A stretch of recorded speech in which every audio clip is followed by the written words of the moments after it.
And we're live. Here we are with Debra DiGiovanni. Hello. Hiya. Oh my goodness! You have always like entertained me and tickled me pink. Good deal. It's been a long time since we've seen each other in like person. Yeah, the last time I think you were at the Nest, which was that 2.5 years ago. I was gonna say maybe closer to 4. I would say probably. Wow. Oh my God! Time flies when you're in a quarantine, when you're in a pandemic. I was really worried about my COVID hair, and I just currently just buzzed everything off. Your hair looks luxurious. It's really long. It's like this is, we're getting out of control over here. And I'm not confident enough to cut it myself. I see all these girls online just like, and I'm like, what are you? I'm not there yet. I'm not that far. Let it grow. That'd be great for a film role. Just braid it out and do a little Rapunzel situation. Very good. All right, so they talk funny. We're going to be talking about comedy, your style, your writing habits, and welcome everybody who's logging in. I see that we have some people watching. Say hello. Tell us where you're watching from. Of course, my fantastic guest is Debra DiGiovanni, the amazing award-winning comedian. Originally, you know what? I always thought of you as like a Toronto person, or like even what is it, Tillsonburg, Ontario, where you grew up, but you were born in Quebec. I am a Quebecer. I am French Canadian. I was born in Quebec. I was born in Pointe Claire, Quebec. Yeah, and I mean, you know, it's. I mean, I always say I'm from Toronto because it's like one of those things where it's like that's where I lived the longest in my life. I was in Toronto for like 24 years, so my brain is like I live in Toronto. You know, now of course I'm in Los Angeles, but I had a hot 4 years in Quebec. 0 to 4, boom. And then it came to the schooling point, and it's like, we should put her in an English school. Let's get her to Toronto. All right. Yeah. Are you bilingual? I mean, no, I'm not. That's what a bummer. My father is trilingual. My dad is Italian, French, and English, but my mother was, you know, she's an Anglophone. She's like a British background, excuse me. So. Never. She doesn't speak any. Lived in Montreal her whole life, so she was 35 and doesn't speak a word of French. Je t'admets, no, I'm learning French, and I've been here now for a long time, and I still, my French is. I'm dating a Quebecois woman. Like I was raised Catholic, she was raised separatist. Like we're both sort of failed at our religions, and we've got a hello from Patricia Morrison from Vancouver. So thank you very much. Learning another language as an adult. Ooh. I'm old and stupid at times. I really find it difficult. It is hard. That's the thing. That's what you talk to, like I have friends right now. You probably know him. Mark Bennett, East Coast comedian. Yeah. And he, you know, his wife is, you know, bilingual. She's French Canadian, and she just talks to their children in French. So that's it. That he speaks in English, they speak in French. And that's it. You know what I mean? He feels outnumbered at this point, but yeah. Well, it's the immersion is really what kind of helps. Yeah. I think, like my partner is sort of just a bit fed up with me not understanding, so she just automatically goes to French. Yeah. And her youngest she speaks English perfectly, but when she speaks to me, she puts on an exaggerated Quebecois accent. It's a sarcasm level. Yeah, exactly. That's heavy sarcasm. Absolutely. Yeah. That's heavy sarcasm. God bless. Yeah, it's fantastic. I love it. Now, all right, you just did a little brush through your career. You were 24 years in Toronto. Yeah. Where you studied at Humber. Started my comedy career in Toronto. Spent the first 13 years of my comedy career in Toronto. And Luna is from Toronto as well. Hi. So hello and hugs from Toronto. Oh, I miss it. Now you also, but you auditioned for Last Comic Standing in Montreal. I did, yeah. You you got went to through. Humber, but did you go to Humber before they had the comedy course? No. I went to Ryerson in Toronto. Oh, I went to Ryerson. I'm an art school dropout, and yeah, and in the '90s, and yeah, so it There was was a never song like about that, wasn't there? I think something. I think though it was never like when I went to college, I had no idea what I wanted to do. Like I had wanted to go to art school for like all of my youth, but then by the time college rolled around, I was like, I don't know what I'm doing. I don't know what I want to do. But in that, it's very funny because it was one of those things that I didn't even realize it until, now later in life. I quit after 2 years because I was like, I don't want to do this. This is not what I'm here for. And art school too, you have to want to be there. But one of the classes in the program was communication for the artist. So it was basically like, I want to say like speeches, but it was sort of like public speaking with a little improv and it was the first time I really had any opportunity to do anything like that. And it was literally like, I remember the first class, it was like, pull a topic out of the hat and speak on it for 2 minutes. And I was like, oh yeah. And I was like, this I like. And at the end of the year, at the end of that course, the professor actually pulled me aside and was like, I don't know how the art's going, but you should perform. Have you ever thought of performing? And I was 20 and I was like, no. And then I just ignored him for years and years, but I was like, oh yeah. So it was that little kind of, but it did plant the seed though. I really like, there was a little bit like where I never thought about it before. And then there was that little bit like, oh, performing. And I mashed that down for years and years and years until it was undeniable and I had to do it. I couldn't go on anymore. Yeah, you just explode on stage. When you walk out there, you just command everyone's attention, and your speech pattern. I'm going to ask a little bit about your writing because you have so many good pauses. You have so many. It's almost musical how you go up on the notes and then you drop down to like this little subtext moments. And there's so much energy and emotion in how you present it. Like, how do you write that way? This is the story. I like to tell this one because this is a good one. When I first started, it was very, very different. Like a lot of us, you know what I mean? You start out thinking this is what I do. And I, at the beginning, after going to Humber and taking, I really loved that program too, because it was mine. The year was the first year and it was just a very intensive year of it was stand-up, it was screenplay, it was sitcom writing, it was acting, it was improv, you know what I mean? Like just a little bit of everything. And Larry Horowitz would have been one of the teachers. Larry Horowitz was, absolutely. And then also my year that I went to school was Jason Rouse and Mark Forward. And so that we were all in the class together. Yeah. I mean, what company? Oh my God. We got in a lot of trouble. We got a lot of giggling. A lot of giggling. But it was wonderful. So, I loved the stand up and I was like, okay, but we performed in class, but I never really, I didn't really perform in the world, in the wild until like second semester. So it was like January 2000. Okay. But when I started there, like when the first, I'm going to say maybe 3 years of doing stand up, it was very different. It was like, I mean, I used to print out my set. It was more of like almost, I want to say monologue-ish, esque, if you will, a little. Yeah. And then, it still went well. I still enjoyed myself, but there was one of those times where it sort of just came together. Okay. It was, probably like my third year, moving to fourth year. And there was a Just for Laughs showcase. And we had to go from Toronto to Hamilton. And it was the whole thing. They put us in a limo. They took out like 10 comics. It was the big, fun. And I perform, in performance, but the host had said something that threw me. And so I kind of was just like, I kind of stumbled in the beginning of my set and missed a chunk. And then, and honestly, truly couldn't get it back. Like because it was such a format, right? Like it was such a, this comes after this, comes after this. And it was like one was taken out, it sort of crumbled. And so I really had a very bad set and cried on the way home and did the whole drama of that. And then, was just very upset with myself. But then, got up the next day, went down to the club that I worked out of and hung out at.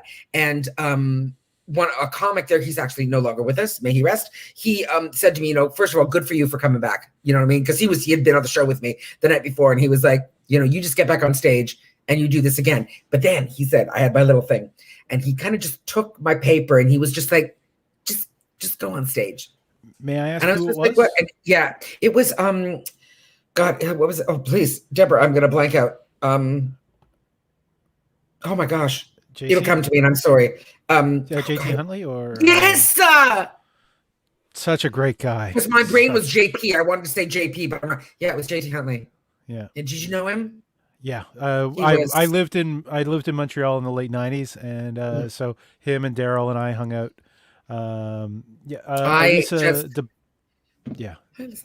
Sweetheart. JT was just he was such a good man.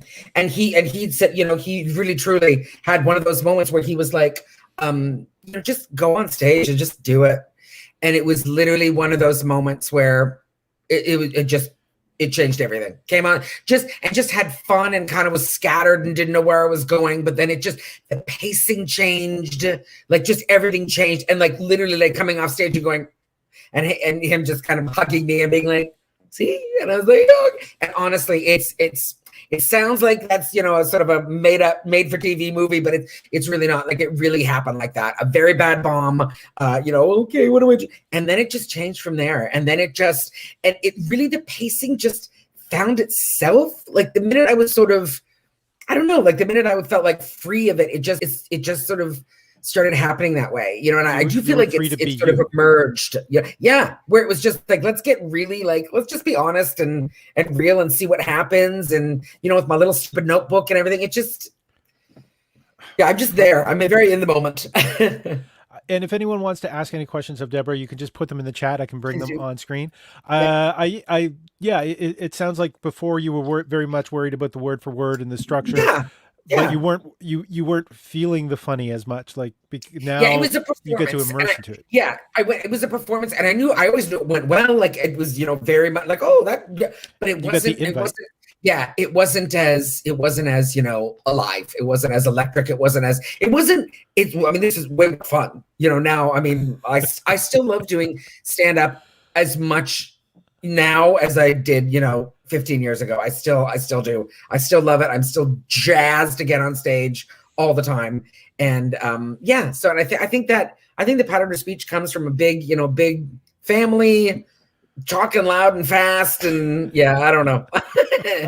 Just happened. It's you are so engaging as a performer because of the fact that I mean, not only you just talk fast, but you laugh, you do a little bit of self-deprecating at the same time. Little sides. The little sides. You follow those little trails out and you bring the audience along. And now, since you've learned to kind of do that, did that change your writing style? Like before, it sounded like you were there sitting at a typewriter writing everything out. Yes. Oh gosh, yeah. So now it's like, for me, it is, it's like sort of like the blueprint of writing and then really finding it live.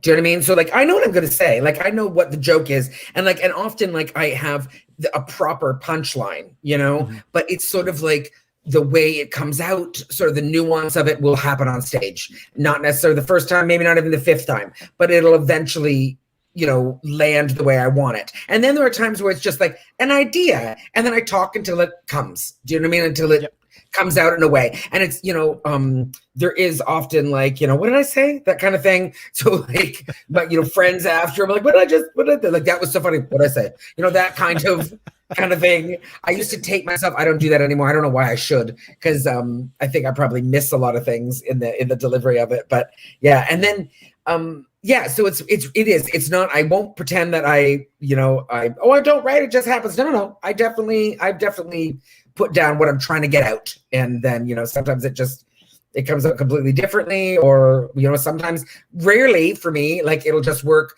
like a setup and punch will just work, and I'm like, oh, okay, that's a rare one, that's a little gem that just kind of happened. So yeah.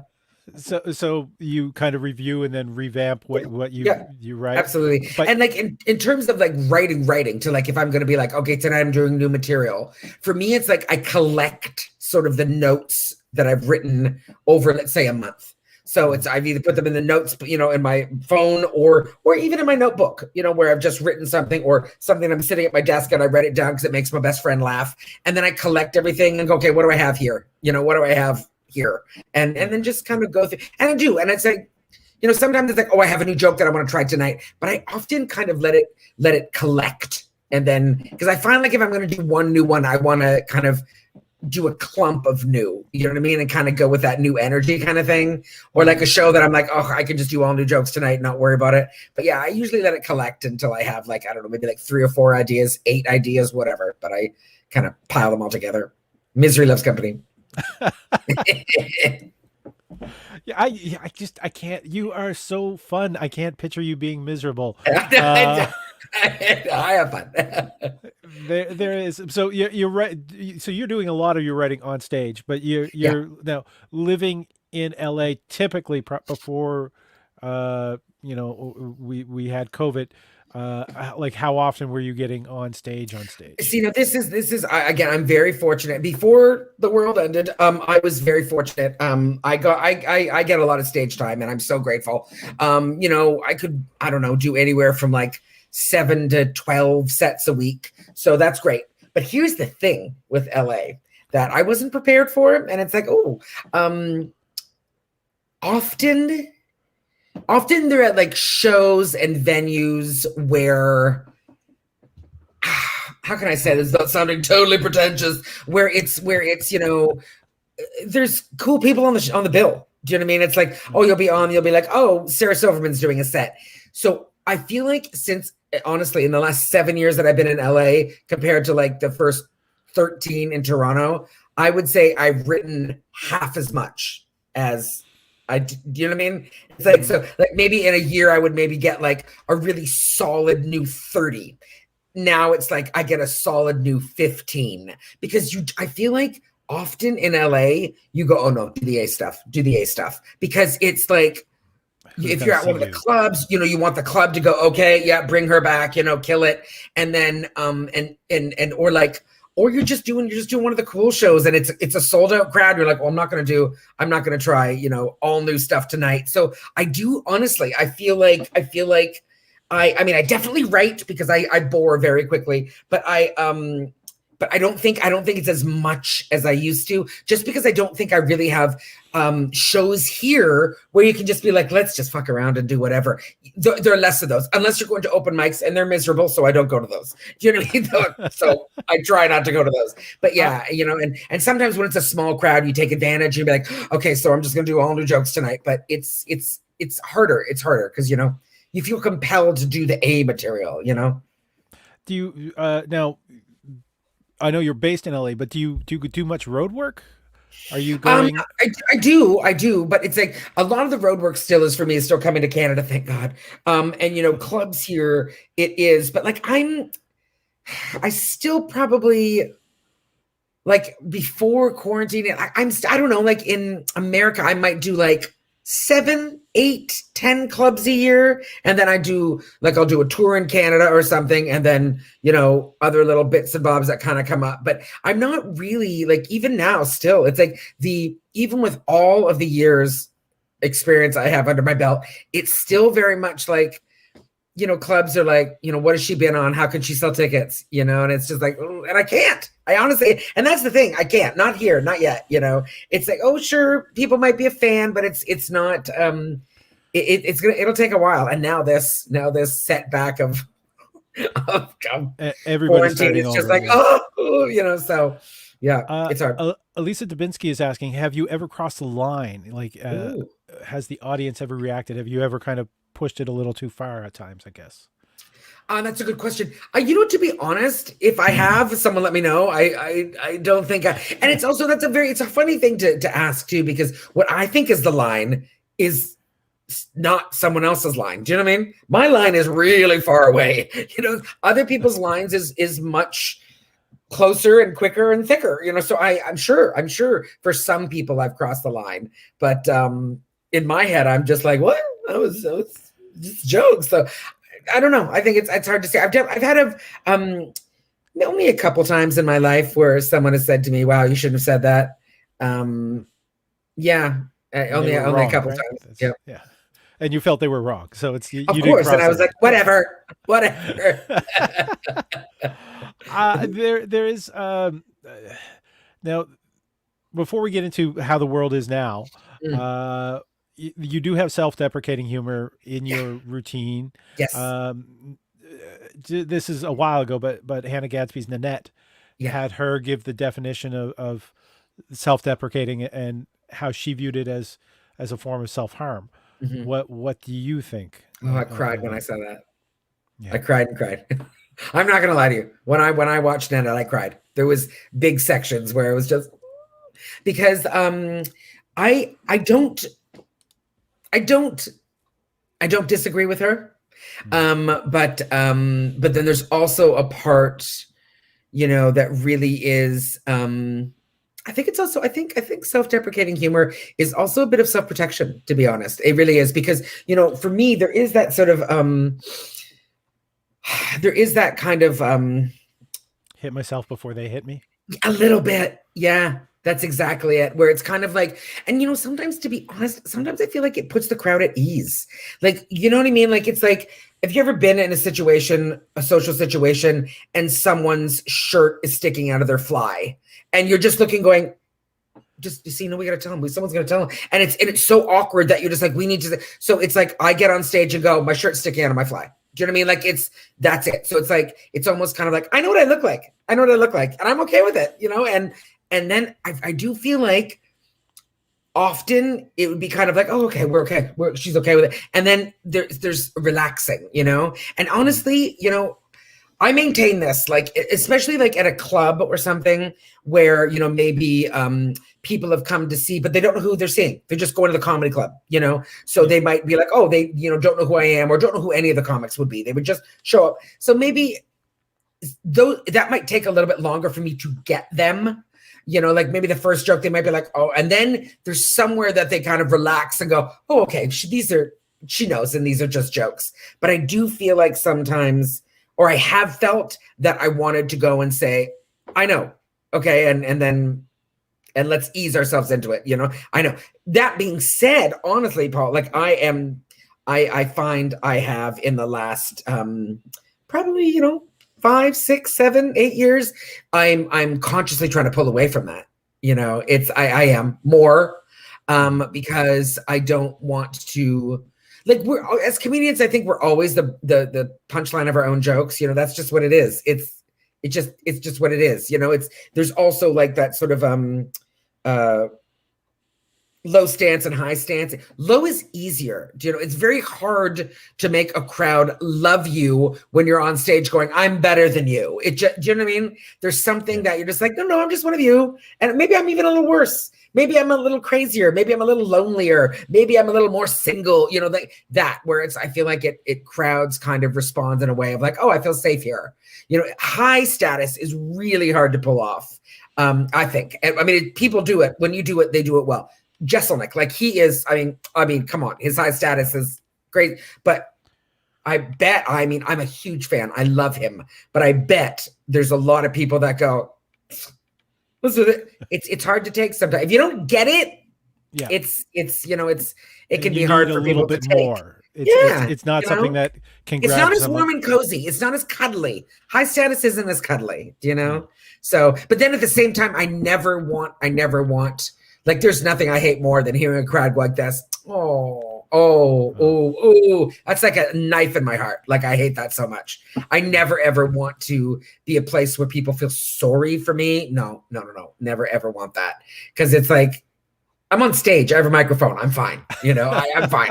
I'm okay. But I'm employed right now. Yeah, I'm okay. I'm making money. This is great. You paid to see me, so I'm good. I'm making more an hour right now than you made this week. Yeah, exactly. So, but I never want that. I never want that. And that happens. It happens sometimes, and it's just like, oh, I never want to hear that because I'm okay. I really am. So. Yeah. Now, I mean, you talk about touring in Canada. I think for a lot of Canadians, a lot of your exposure came from like Video on Trial. Oh yeah. Like a lot of people that was sort of, and what was it? Stars on Trial was a sequel to it. Just you, would you say that had helped you in like task writing, because you're also on the debaters? Yeah. Yeah, task writing, absolutely. See, I love that. I love homework. I seriously do. When someone's like, I really do. That's why it's like, you know, and to be honest, like when you say something like the debaters, to be honest, I'm not even particularly good at the debaters. I'm not. But I do it every time because it's good for me and I like it.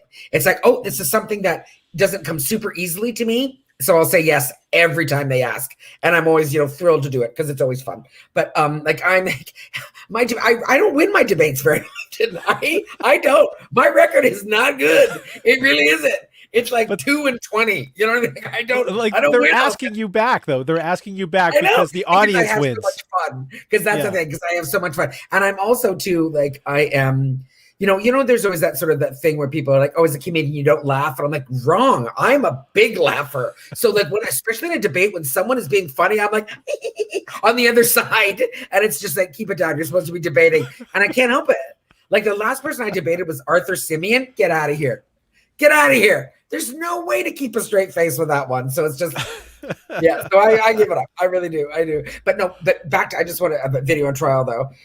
If we will, like, it's just, that one is, I did a podcast recently where they had asked, they're like, was there something that you thought might be insignificant that ended up being really huge at video trial? Like I had no idea the impact that show would have on my career. And I'm so grateful every minute of the day. I just am, because it is just, I mean, it had something like a budget of like $50 per act. Literally. Yeah. That's what it started as. And it was really just like, and then I remember like some of us calling the union, and the union going, there's nothing we can do. You're acting as yourself. You're not being a character. And it's like, but then it was first, I just liked it. I liked doing it. I found it easy. It was fun. So I was like, I'm going to keep going doing this. And there was definitely like, the first to second season, there was definitely a lot of comics that kind of was like, no, I don't think I'll come back for the second season. And then by about the third season of the show, it just blew up. It was one of those things that, the Canada doesn't get too much, where it's just like kids were nuts for it. Like they were just nuts for it. And so, and that was probably like, I'm going to say 2009, 10, 11, 12 for me, good years, very good years, because it was teenagers, and then like the real sort of like age group of that was watching the show. They shouldn't have been, because we said terrible things. Too young, seriously. 12 years old, should not have watched video trial. I said horrible things, but like 12 until like 18, right? So it's like kids, teenagers. But then the beautiful thing about that is that if the year 2010, you were 16 watching, you are now 27 coming to my show. Do you know what I mean? So it's like, there's something very important about like, when you grow up with a show, it's very special, and so then that's why it's like, I couldn't have bought that kind of publicity. I couldn't have. So it's like, I'm always grateful for that. It's one of the times that actually payment in exposure paid. And that's a rare thing, my friends. That is rare, because there's always that, that whole thing of like, oh, it's good publicity. And most of the time it isn't. But that was just, and I also think I was at the sort of, maybe like I was in year 6 of my career. So it was at that point where it was just like, and it was much music. Like it wasn't just like some like, community channel. It was much music. Like that's, this show. Yes. You know what I mean? Yeah. But, so this exposure. This is, but I mean, like these podcasts we do just because we love to do them. But like this is, but that was a different thing, because normally I am never ever one to be like work for free. No. But that, and and by the end of it too, like there was probably about like, I'm gonna say 6 or 7 of us that were like their core people. By the end of it, I was getting paid well, but it wasn't, not the first 2 or 3 years. No. Luna is saying, get them young. Which always Luna. Wait, what? But David Ford has a question. He's saying, is LA still the place to go to make it, considering the amount of high profile comics leaving to set up shop elsewhere? Like, for example, Rogan and the crew. Well, Rogan, you can't really count because he's made it. Like that doesn't count. I mean, his people, that's just, God bless them. They just moved to Austin and they're good to go. Is LA, is it necessary to move to LA to make it? You know what? I would have said yes 5 years ago, but now I'm not really so sure anymore. I'm really not. I feel like with, Canada getting like the accolades from like Schitt's Creek and Letterkenny and stuff. Like, I just feel like there's new respect in Canada, for Canada. Because I feel like, we've all, especially in the entertainment industry, we've all sort of played second fiddle to America for so long, and it was just sort of like revere everything American and, make that sort of the goal. I mean, New York and LA, it's going to be a different kind of make it maybe, but also I think the chances of making it are way slimmer, because there's just more people here, and that's the thing in Canada, more people on their A game as well. Exactly. It's like everyone came to LA from wherever, that was Jessica Ash is asking, love video on trial. Debra was my favorite, so hilarious. Yeah. You deserved all that. Now, you were talking about the fact that we don't have in Canada, like we don't have that recognition for comedians, and video on trial was giving that. Are you keeping in touch with like the CASC, the Canadian Association of Stand-Up Comics? That's God bless that. You know what I mean? That's about time, right? Because that definitely is. And it's like, I don't know where they are on decisions and lawmaking on that, but that's one. It is nice to see that, Canadian comedians, see what I did there? I almost said Toronto instead of Canada. Oops. Ooh. but they're taking it seriously now. And that's lovely, and even truly, like, it sounds so weird because I don't feel like old in comedy, but 21 years in comedy is a long time. And when I started doing comedy, right, it's different. It's just different. There's more. There's just more. The number of women doing comedy doubled. And that's great. And like, hopefully it keeps going that way. And but Toronto especially, and Vancouver and Montreal and respected, but like Toronto is really respected. Like now it's like, I have, friends in LA that are like, can you hook me up with the dude that books that in Toronto? Because they know how good the crowds are and they know how much, Canadians love comedy. And they also too, this is, is it hard to come to LA to make it? Yes. But you know what? It is a given. Like it is on any night of the week. Like you can be at a show and like, a comic from wherever, Los Angeles, Denver, whoever, but they're in LA, makes a comment about how good the Canadian comics are. See, because I think this is the secret, is that because if you start in Canada, you start in Vancouver, you start in Montreal, we are so fortunate we get so much stage time, you really cut your teeth. And then you come here and people go, who the fuck are you? And you're like, oh yeah. But I also moved in my 13th year. Like I was, already you had won a CTV award, Comedy Now. You've had awards. You hosted Gemini's. All that. So it was like, oh yeah. This is what I do. I've been making a living at this for a long time. Where a lot of comics, now that, God, I'm moving into my 8th year in LA. Now I see the comics that I met in my first year. Now they're all comics. At the beginning they were second year, but now they're all like 10 year. I'm like, oh, look at you. Now you're all good comics. But we didn't do that as the Canadians. We all came good. We arrived good, so yeah. Yeah. That's one of the things about, I love about the Canadian system. Why so many Canadians end up writing for like Saturday Night Live, etc. Yeah. We go down there. We're established. The entire idea, there was a mockumentary done at one time. It focused on, I think, Saturday, not on SCTV, but also mentioned Saturday Night Live, and they equated getting the green card with Lauren Green. It was about the fact that the Canadians are secretly taking over the culture of the United States. That's it. But it's also, like all of the God, if you ask anybody, grab anyone off the street and say their 5 favorite comics, there's going to be a Canadian in there. There just is.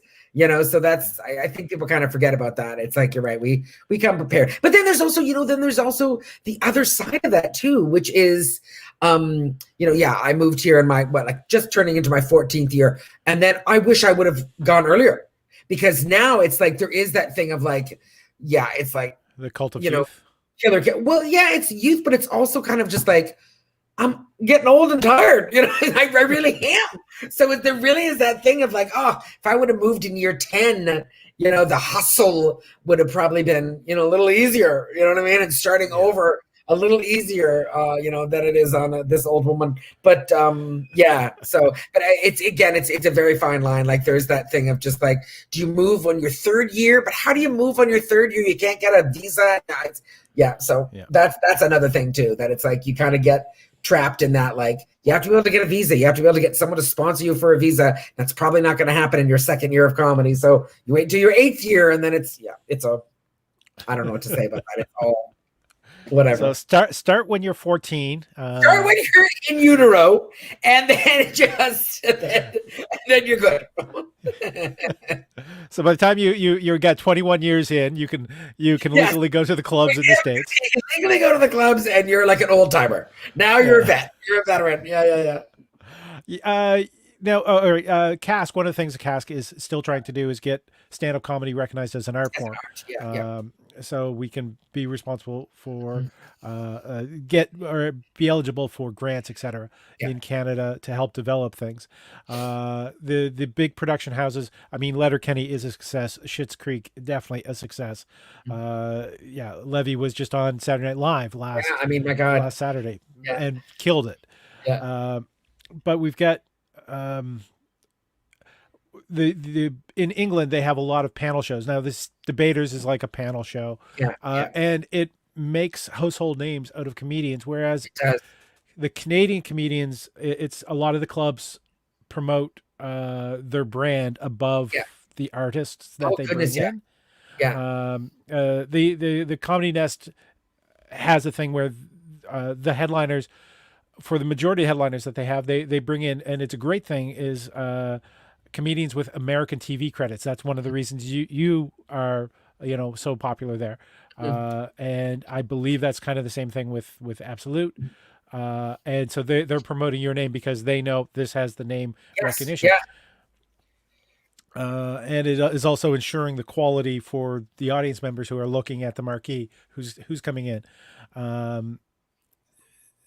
What do you think that can be done? Like, do you think panel shows should be more popular? People, because there's people been pitching them. Because I do. It really is. And there is when I arrived in LA, like the year that Chelsea Handler ended her show, it was like, because those I mean, again, definitely England. I mean, you're right.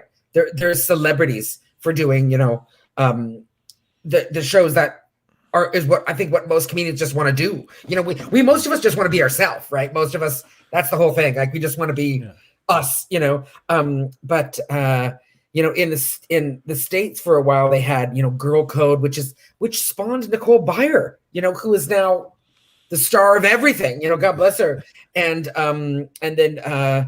then of course Chelsea, who gave so many Guy Branums and all of these people just their leg up, and now they're off and running and I wish because I don't when people think of panels, they think of that one show the daytime talk shows with ladies, and it's no, not that. We don't want to talk about quilts, although I sort of want to talk about quilts secretly. I do, but I do. That's for later. But I wish, because I feel like it forms connections with personalities, and then that's what it is. That's how you get asses in the seats. People knowing you, not just because that's what I was saying before. It's when there's such a difference to people going to a comedy show because they go, it's Debra, we're getting tickets, or let's go to the club this weekend. It's such a different thing. When someone is paying to see you, you don't have bad shows when someone's coming to pay to see you. You just don't.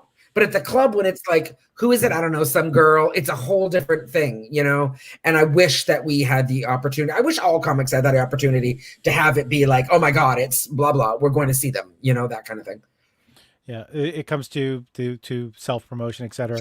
What was it? Dane Cook's first album sold, I can't remember how many million, but that's how many friends he had on MySpace. Yeah. MySpace, oh my God. But I mean, truly, and that's the thing too, that it's with, it's so funny because people are always oh, I just hate Twitter. And I'm like, first of all, I don't. I love it. But it's also that's how we have to promote. That's just how you have to promote. And you have to, even at, even when you feel I'm too old for this, you can't be. You have to take part in some way, because it's the only way that we can get you know, things that, or creating something, doing stuff on YouTube, doing stuff on what, yeah, you have to at this point now, you know. I mean, when we started comedy, it didn't even exist. There was no such thing as Instagram, but now it's like, okay, let's do it, Instagram, come on, because that's it, you know. And it's talking about the number of followers. I mean, yes, is it exhausting? Sure, but you know, that's how you get asses in the seats. Like, I heard someone told me that now apparently, to be able to get a book deal, to be able to say, you have to have, like, they look at it in followers. So, like, let's say we're like, I have a book idea. Like, how many followers do you have? If you have like 50,000 followers, they'll be like, okay. But it's like, it's this, because they need to know you have an audience. They need to know you have an audience. That's it. That people will want to come see you. So, and getting people out to a show, it's hard. It's hard. I don't want to do anything. I can't imagine anyone else wanting to leave their house, you know, so. Yeah, I know. I've always, like, in the back of my head, I always said, you know, a podcast would be nice. It'd be a lot of fun, a chance to chat with comedians who I admire, like you. Like, I'm so awesome that you're here.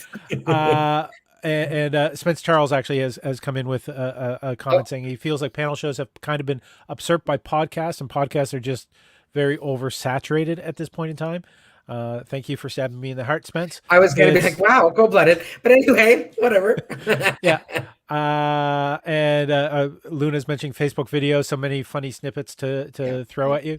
But in terms of podcasts and, like, taking over sort of panel shows, it is. Podcasts are definitely, you know, a new sort of genre. You know, it's amazing how many comics now, it's their revenue. Like, it's their number one job. I mean, like, okay, even when it's not comedic topics, like, look at the Murderinos, look at the girls, you know what I mean? My favorite murder, I mean, Karen Kilgariff is one of my favorite comics. I love her. She's fantastically funny. And when you listen, the first 45 minutes is just them chatting and Karen making you laugh. You know, she's fantastic. But they just hit on a topic that is just like, I mean, I can't even imagine how much money they make off that podcast now, but they tour it, you know, and that's a part of they tour it now. So do, you know, I see a lot of people like the Dollop and, like, even our Vancouver boys, the Spy, Stop Podcasting Yourself. They tour it. Like, it's very popular, and it's that kind of thing. So yeah, you're right. It is. It's like podcasts have sort of, like, nestled in beside panels, you know, but the only difference, first of all, I don't think podcast is oversaturated. I think that's impossible. I really don't think that's, I really do. I don't think that's possible. I think you can listen to what you like. Don't put it down. Who cares? Pick it up. I think there's tons of space and plenty of ears to listen to it. I really do. But in terms of, like, I don't want, you know, people to kind of forget about panel shows because of podcasts, because it's just different. It's just different. You know, it's like podcasts, maybe it's one at a time. Maybe you do it weekly, and a panel show is just, first of all, a collection of people is always a lot of fun. You know, it's always a good time. And it can just be so of the moment. You know what I mean? Like, you can do it every night. It's just, I miss it. I wish more panel shows. That's because I also know that's where I shine. So it's like, please, you know. Lynn Alex is saying she's loving how comedians have started podcasts, live streams, recaps. Yeah. That it is kind of, like, a lot of people got in early and whatnot, but I think, like, in Canada, we have, like, the lockdown, the quarantines, the amount of clubs that are, you know, closed at this point for safety reasons has given people like myself the need to express ourselves. So like, this was always something that I'd like to do. And then the quarantine pushed you into do it. Better, why not now? Might as well. Yeah, exactly. Yeah. Now I've got 5 shows this week alone.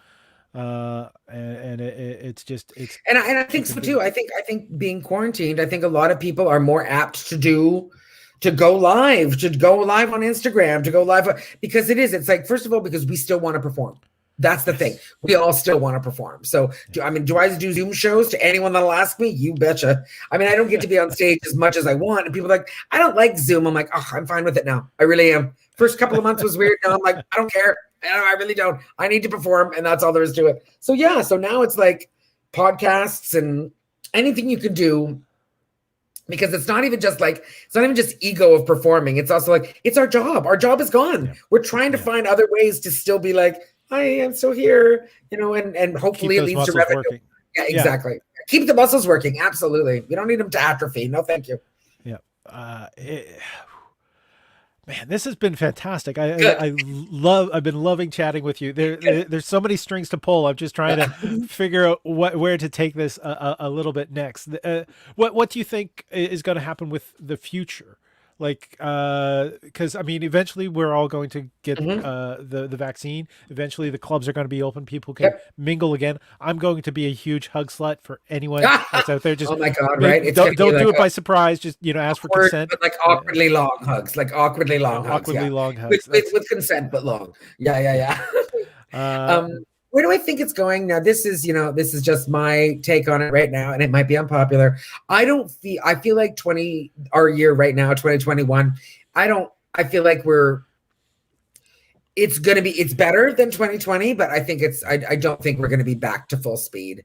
I feel like it's like once we, get that, what they're calling it, the herd vaccine, the herd vaccination, when the larger population of North America, the world is vaccinated, then I feel like then we might get back to, because comedy is really, comedy, live performance, so theater, music, we're the hardest ones. We really are the hardest ones, because you got to be close together. You're breathing and spitting, and I mean, my God, I'm such a spitter on stage too. Like I just am, so it's the hard, and so I think they're going to take a while. Like I know a lot of clubs and stuff are doing socially distanced, and that's great. But I feel like, is it though? I mean, if it keeps the club afloat, then go for it. Fantastic. But to me, I often think it's like, how does allowing 60 people into a room that you usually have 300 in, how does that help? I don't know. But I'm lucky because in Los Angeles we can do outdoor shows all year long. Yeah. But even now, there's not a lot of outdoor stuff going on. It's more like drive-in, you know what I mean, where people pull up in there, because that's still. I've heard them called the honkies when they happened here. We were calling them honkies. Yeah, God, so cute. But it's like because that's still, it's more it's safer, Yeah. So like, and again, people congregating is still not allowed. So still outdoor shows are still not exactly allowed unless it's kind of following the in the car guideline. But I feel like slowly, we'll get back to, but I don't feel like rammed clubs, theaters, it probably won't be until 2022. But I do feel like though, when it comes back, it's going to come back huge and hard, because I really do believe people miss it. I really do. I think, it's because people, if you like comedy, not going to live comedy is heartbreaking. Yes, this is great. Zoom is great. But there's just something different about going down to the place, having a couple cocktails, you meet your friends, it's all live, you say hi after. It's a night, it's an experience, it's plans. And I feel like people will be very glad when it's back. I really do. So please. Lynn Alex is saying that they do miss comedy shows, and they'll go back as soon as it's safe. As soon as it's safe. In Canada, the government has said that they hope to have everybody who wants to be vaccinated by September. So I'm thinking we're not going to be close to normal until after the summer next year. That's me too. That's what I think too. Like fall, winter. Like I'm really kind of like hoping, Christmas kind of thing. Yeah. Usually. Well, Elisa is saying, have you considered performing at a comedy club using a virtual world technology? Rodney Ramsey is kind of pioneering that here. He's got a virtual comedy club that he does it actually as an animated character, and he brings people onto an animated stage, like there's a stage and everything. Well, there was I absolutely, because there was a friend, Hunter Hill, doing that before we went into our real lockdown. And what they did, it was at a sound stage, and they set up, it was sort of like, very like futuristic robotic kind of thing, because it was Zoom, but you were in like a wall of televisions, like a wall of screens. So people were Zooming, but you could see their eyes. Do you know what I mean? So it was like, you know what I mean? Like the same size, and it was dynamite, but it took a whole crew. So it took a lot of people, and it was all safe, and mics, and we were all alone, and masks and whatever. But I think now, especially in Los Angeles, because we're not in great shape. So they had to shut that down for that. But I feel like once we kind of get some restrictions taken away, that'll come back. And I'm telling you, it felt good because it wasn't just at home and you're whatever. You left, you're standing on a proper stage. There's good lighting, and it was, they did it so much that you were, you were surrounded by, I think it was something like 90 people, and then they would switch it, and then it would be 90 new people, and then switch it. It just kind of, it was nice. But then, obviously everyone kept watching it, but it was, it was really great. It was really great. And I was just like, so for like less people, because here's the thing too about going to a club, like it's safety for myself, obviously, but I feel guilty about asking people to congregate. Do you know what I mean? It's like, we're not supposed to. So it's like, there is a part of me that kind of goes, even if I feel like, oh, I'm okay. And I'm like, yeah, but I'm asking people, oh, they sit but they're not, we're still not supposed to. And that it makes me worried that kind of thing. It's like, I would never want to be the cause of, someone getting ill. So I'll wait until it's safe. I really will, I'll be back very, very happy, and I'll keep doing my Zoom shows. I'm just going to pause for a little moment. I want to thank Streamyard, who was holding my hot chocolate, but they're the ones who make the technology that allows me to do this so easily. It's not a paid sponsor. It's just I really like them. If you want to sponsor the show, there's a little link tree at the bottom. It'll come up with a PayPal. It just says buy me a drink. You can click on that. And if everybody watching buys a drink, then that helps keep me, keep this going. Keep us going for a while. Also, if you would like, please consider to like and subscribe. Today we had Deb. Earlier today, we also have a companion show called the TTF check-in. And so we talk about like making sure that you're keeping happy as well. So that's on the channel we've have the past episodes that are available on the YouTube. So if you subscribe, you get to see people like Kenny Robinson, Chris Fonseca, Todd Van Allen, Martha Chavez, and all kinds of wonderful stuff. So please think about subscribing and supporting the channel if you can.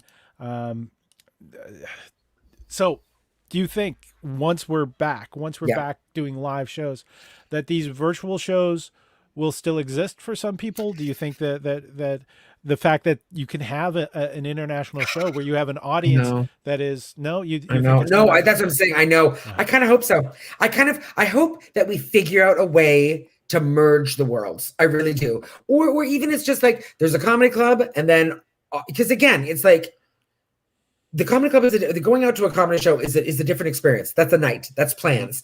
But there are some nights where you're just like, I wouldn't mind just sitting in my pajamas and watching a comedy show. Do you know what I mean? So like there is. So I hope that they keep going. I hope they keep going simultaneously. That they're happening. Because I'll tell you this. I joke about it, but it's true. It's like I'm telling you, I've traveled a lot this year out of my TV room. Do you know what I mean? I have. I've done several shows in London. In London, England. And in San Francisco, Denver, Portland, and Chicago. And you're like, okay. And I'm sitting here without any shoes on. Do you know what I mean? I'm in bare feet and I didn't go anywhere.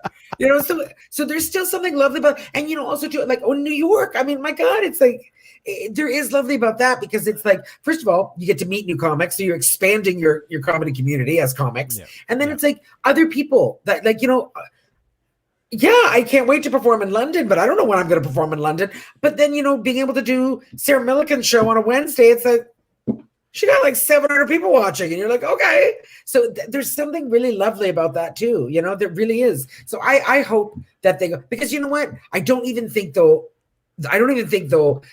cancel each other out. I really feel like they can survive together easy.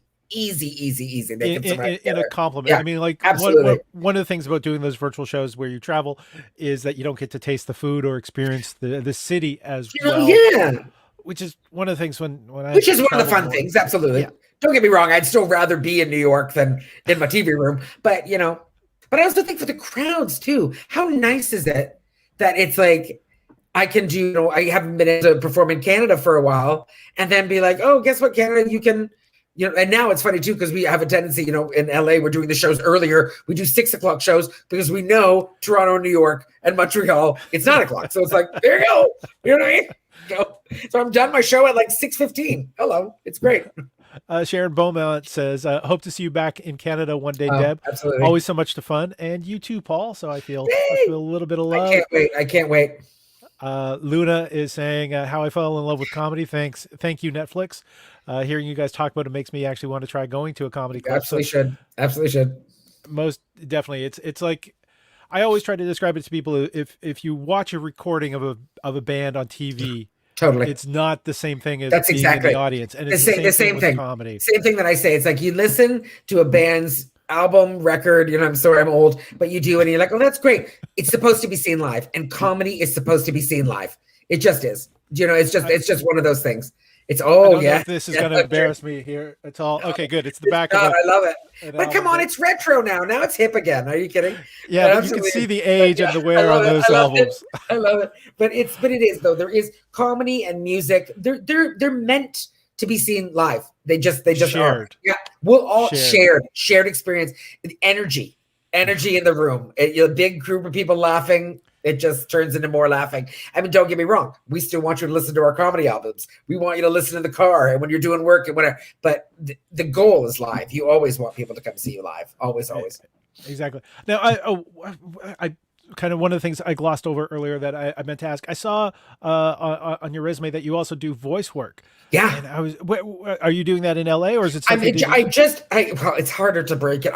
When I was in Canada, I had a ton. I used to do a ton of voice work. It was, you know, it was like so, and I love it and it's fun. And now I've just kind of set up a little home studio. Once like last fall when we all kind of were like, oh yeah, we're down for a bit, I set up a home studio. So now I've got like a walk-in closet in my bedroom and they're perfect because you're surrounded by clothes. So it's like, it bounces. It's perfect. So now I've got like I got all the equipment, my little mic stand and so now I can do it. Now I can do it in my closet. You know what I mean? So that's one of those things I'm like, that never needs to change. I could do that forever. That's like sit in my closet and do that kind of work. I don't need to go to the studio. I'm fine here. That's fine with me. But I'd love more of that. Like getting a voice on a show is like, it's my number one. That's my number one dream. I'd love to do that. So fun. Yeah, I'm taking a little bit of time to actually participate in an online voiceover. I've been doing voiceover auditions, and I've only got like one. But it's very hard to break into. I mean, I'm like here. It's like I got one. I mean, honestly, in the 8 years that I've been here, I got one show. And you have a resume with a lot of it. And I've got a resume. I really do. And it's just like, but it's hard to break into because it's like everyone wants to do it. Like that's because it's such a good gig. Everyone wants to do it. And, you know, it's also too, it's like, it's one of those things you don't age out of it. You know what I mean? It's like, there's no, the people that get it, they stick around until they're dead. God bless them. You know what I mean? They just are. So I'm at the age though, I'm beginning to notice that my voice is changing. So it's that's true. You know, it does. It's like that. Like, not that I can hear it in yours, but you're right. Like, what will 80-year-old Debra sound like? I don't know. God. Hilarious. Just less loud. That is what 80-year-old Debra will sound like. Let's hope so. Fucking hilarious. Let's hope so. Oh yeah, I didn't warn you. You can swear on this, by the way. We're what? Good. We can. Yeah. Oh, God bless. I was gonna say how many times have I already. No, you haven't. I've been. Okay. I just dropped the F-bomb. Get it out of your system. That's all. Yeah. Deb, you have been an utter treat. Is there anything that you want to promote coming up that you want to mention, or? You know, I am always doing Zoom shows. I'm going to do one on March 10th, and so information will come up on Instagram and whatever. And that's always like, you know, $5 or whatever. Watch it in your TV room. So that's I'm always trying to do as much kind of live-ish as I can. So yeah, that's Debra DG on Instagram. Debra DG on Instagram. Yep. And Debra DiGiovanni on Twitter. Yep. I do hope by the end of the year that I'll see you live here in Montreal. Absolutely. This has been fun. I needed this today, so thank you. My pleasure. I'm so glad we were able to make this happen. Me too. Yeah. You have been a fantastic guest. We have been on air for an hour. For those of you watching, please click subscribe to the channel for more They Talk Funny happiness. If you want to check out one of my other channels tomorrow night, The Love Doctor is going to be on stream with these two fantastic people, Aphrodite and Wild Delilah, answering your questions about love, sex, and relationships live as it goes. Fantastic. Thank you very much, Deborah, for being so here. good to see you, Paul. Take care of yourself. Good seeing you. Bye, everybody. Gonna try.